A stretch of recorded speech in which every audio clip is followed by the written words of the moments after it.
This show rocks. Peacemaker is an awesome show, and I'm so excited to talk about it because I love the Suicide Squad, and I remember coming out of that theater being like, man, Peacemaker, I don't want to see a spinoff about that guy. You know, he killed my boy Rick Flag. I can't support that. I'm sorry.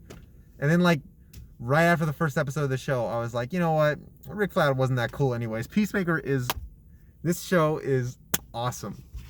And I'm so excited that DC is getting it right because let's be real, the DCEU is so inconsistent. It's so like, ugh. I mean, the Batman movie coming out isn't even in the DCEU. It's not. It's literally not. Like, it's just some random. It's just like, you know what? Ben Affleck Batman isn't working. Let's just do another Batman that has nothing to do with anything. And I mean, that's a smart move. I don't really like Ben Affleck as Batman. I don't like his character. His acting was fine, but I don't like the writing of that character. But anyways, so yeah, I love this first Suicide Squad movie. I loved Peacemaker in that movie. I love John Cena. I love him as an actor and as a wrestler. As a wrestler, he has some. I think he's one of the greatest of all time. You know, and listen, I'm not listen. DC shows are very hit or miss for me because I love Doom Patrol. I think Doom Patrol is awesome. You know, I really like the Harley Quinn show. I think that show's pretty good. But they also have some shows that are not great, you know, like they have Titans, which is terrible. Titans is the worst show I've ever seen, maybe. And they have, you know, Batwoman, which isn't terrible, but it's not great, you know. The Flash, you know, the new seasons of The Flash are just, ugh. Legends of Tomorrow is pretty inconsistent.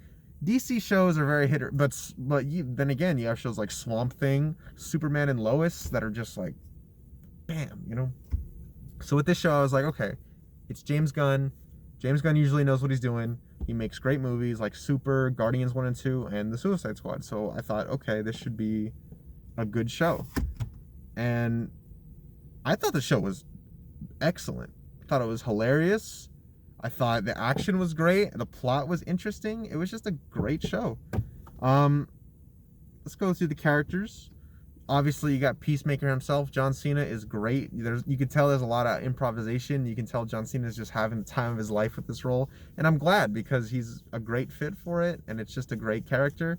I love how he's just a dick. And throughout the series, I love how from the beginning, you know, he doesn't like realize over time, like, oh, maybe I'm kind of being mean. Like literally from the beginning, he's like, man, I'm a bad person. Like I suck. I also love how Rick Flag's death really impacted Peacemaker because that was my favorite death in the Suicide Squad. Was Rick Flag's because it felt the most like, I don't know, it just felt like the biggest loss of the team. You know, everybody else not everybody, but most of the people that died in that movie was like, well, I mean, they're a part of the Suicide Squad. Of course they were going to die, you know? Yeah, but he was the one where it's like, you know, he didn't need to die. He really didn't. And it was sad. And I loved how it just constantly plays in the back of Peacemaker's head. He's just like, God, Flag was right. Whose side am I really fighting for, you know? And, well, I mean, like, in episode 6, they kill cops that are literally just doing their jobs, you know?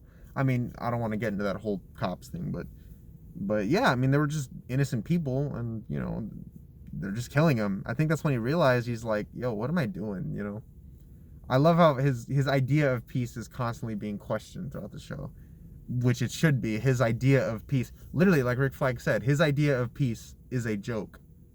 I will kill, no matter who I need to kill, I will kill any man, woman, or child, as long as it means peace. Peacemaker is a joke, you know? But I want to know more about his backstory because at one point the public saw him as a hero because you see that newspaper article where it says, new hero Peacemaker stops Kite Man. And Kite Man is getting a lot of representation. He's in the Harley Quinn show. There's a scene in the Tom King run of Batman, the DC Rebirth run of Batman, where they show Kite Man like running through a building and it's like constantly behind them, and I'm like, yo, in a movie that would be awesome. That would be an awesome shot, like, you know. But anyways, If you know what I'm talking about, you'll know. Just look up like Kite Man DC Rebirth, and you'll know what I'm talking about. Yeah, but we saw that at one point the public saw him as a hero, but now I wonder what he did. We never find out what he did that got him in jail, which is interesting. What is that?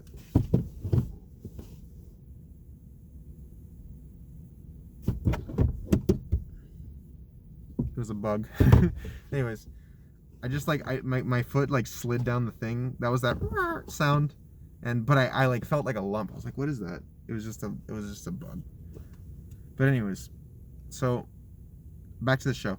Vigilante is hilarious. I love Vigilante. He's my favorite character in the show. He is just so crazy, and I love him. He's like, I love how he's not even an anti-hero. He's just a crazy psycho who just likes killing people. And lucky for us, those people happen to be butterflies. But, you know, another thing was, I'm glad that Project Butterfly wasn't the same thing as Project Starfish. You know, it felt different enough, at least to me, to where I was like, okay, that's fine, you know. It didn't feel like he was just repeating himself. Now, if in season 2 of Peacemaker he has to stop like Project Seahorse or something, then I'll be like, okay, come on, you got it, come on. But anyways, what else? The crew, they were great, other than Mern, who I didn't find that interesting. I found him kind of boring. I saw the twist of him being a butterfly coming from like a mile away. But Harcourt was great. Economos was great. Adebayo, they were all very interesting and funny, and I want to know more about them. They're great characters. Adebayo is definitely the heart of the show. Oh, I didn't even talk about the intro. The intro to this show is amazing. And I remember before the show came out, when I was watching, when the credit scene of Peacemaker came, not Peacemaker, Suicide Squad, he survived, and I was like, I wonder how they're gonna explain how they got him out and how he survived. And the first line of the show is like, wow, Peacemaker, you're the luckiest guy alive. And that's the only explanation you get. And by that point, I'm like, you know, I'm starting to think this show doesn't take itself that seriously. And then that intro happened where they're all dancing, and I was like, yeah, you know what? This isn't the kind of show where you're looking for realism. Listen, I don't like being that guy where it's like, oh, who cares about plot holes? Who cares about writing? Because I like to judge things, you know, as a critic or whatever. But sometimes, you know, you're just like, the show's like, listen, if you do that, you're not gonna have fun, and just have fun with us, you know? Yeah, it doesn't make sense, but it doesn't need to, and that's totally cool. And it was just, the whole show's like that. There's so many moments where it's like, how did he survive that? What else? Oh, hey, this song's on the radio. I like the song. Good for you. I guess that you've been working on yourself. That's enough of that. Anyways, back to Peacemaker. My car's on right now so that I don't die of heat.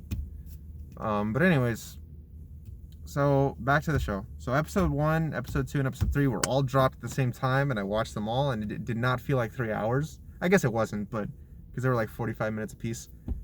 And they were, you know, okay, so episode 1 was just the introduction. Episode 2 is where we really get into Vigilante's character. That conversation that they have about Louis C.K. was the funniest thing I've heard in so long. I was dying at that. And it really just made me realize, like, man, Louis C.K., that guy's not going to have a comeback, and he shouldn't, obviously. He's what he did was terrible, but yeah, that dude's not making a comeback. At least not, he's never going to be at the level he was. It was so funny. Episode 3 was good. I love that scene where Peacemaker can't kill the kid, but I will say there's one thing that was a little off to me. In this scene, Vigilante can clearly see that Peacemaker is uncomfortable killing the kid, and he's like, hey dude, move over for a sec, and he does it. But in episode 7, Peacemaker kills his dad, and he breaks down and he starts crying on the floor, and he goes, oh, and Vigilante goes, dude, you shouldn't be practicing your facial exercises, because Vigilante is so crazy he doesn't understand that Peacemaker's having an emotional moment. And I was like, how does Vigilante realize here that Peacemaker's sad, but not here?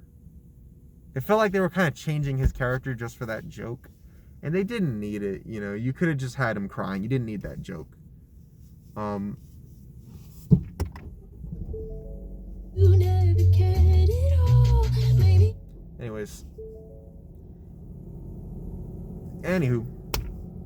So, back to the show. What was I talking about? Oh, yeah. So yeah, he kills his dad. His dad is the worst. I hated that character. I never thought I could hate a character more than Stormfront or Dolores Umbridge. But man, I hated this dude. I wanted him dead from episode 1. And it was so satisfying to see him. However, in episode 8, we see that the memory of his father is still in his mind. So we're going to see a lot of that in season 2. Him struggling with his identity and his idea of peace. Probably through his dad talking crap to him. Kind of like, you know, kind of like an Arkham Knight, how Joker was like taunting Batman that whole game. Gonna be the same thing here. You know, or like in Jessica Jones season 2 for that one episode when Kilgrave showed up.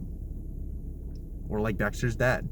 I love that cliche. I don't know why. I know it's a cliche and I know it's overdone, but I just love the idea of a character having a ghost that just talks to them that only they can see because they're either imagining it or they're hallucinating or something.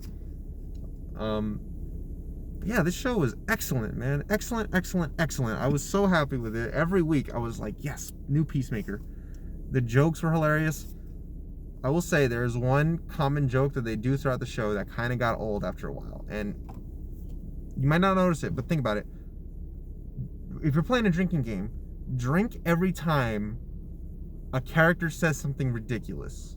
And then a character responds with saying, like, that's ridiculous. Like, there's a joke where Vigilante's like, wouldn't it be cool if a butterfly became a chihuahua? And she's like, why would it be cool if it became a chihuahua? They do that joke a lot. Usually Vigilante says something weird and a character reacts by saying, why would, or what would, you know, they do that kind of joke a lot, and it got a little repetitive after a while, and you definitely see a pattern. And it's like, you don't need someone responding by saying, that's crazy, to let us know that Vigilante's crazy, you know. And my only other problem, it's really a nitpick, but when the white dragon was flying in episode 7, it looked pretty bad, but hey, it's a TV show. But at the same time, the cow at the end looked great. Like, it looked really good. Oh, the Justice League shows up at the end. Aquaman and Flash, and at first I was like, oh, it's just silhouettes, but no, it's actually them. Jason Momoa and Ezra Miller. It's actually them, and it's cool. And, you know, good for them. I think they shot the Flash scene at, like, the Marvel Studios or something. But, yeah, I thought, what else? Anything else? The credit scenes of this show are basically just, like, you know when you see, like, an extended version of a comedy show? Like, you know how in Spider-Man 2.1 you see, like, the extended conversation in the elevator? That's what the credit scenes of this show were. They're just kind of, like, extended scenes. Kind of like Rick and Morty. Well, Rick and Morty's a little different, but... yeah. I really like this show, and I'm really excited for season 2. I'm excited to see what they do with it. It makes me wonder, like, I think he said there's going to be another Suicide Squad spinoff. My best guess would be Ratcatcher, because I don't think Harley Quinn's too big for a show, and she already has an animated show. Bloodsport, I think Idris Elba is just too big a talent for a TV show. So and Ratcatcher and King Shark, come on, they're not going to make a show about King Shark. So I think Ratcatcher is the best bet for a TV show to be about her. And all the other Suicide Squad members are dead. So I would think they're going to make a Ratcatcher show. And I'll be there for that because I thought she was one of the best characters. Yeah. Great show. Great show. And I think James Gunn said that one character from the show is going to be in Black Adam. My best guess would be Economos because he goes back to work at the end. So I would guess Tim. Yeah, this was a hilarious show. The actors were great. I loved the ending shot of Peacemaker, his dad, Goff, and Eagly. Eagly was hilarious too. D. Bradley Baker is just excellent. That's about all I have to say. Peacemaker is a great show, and you should watch it, and you should enjoy it because it's hilarious. Yeah, that's about all I have to say. I'll see you later for a review of Uncharted.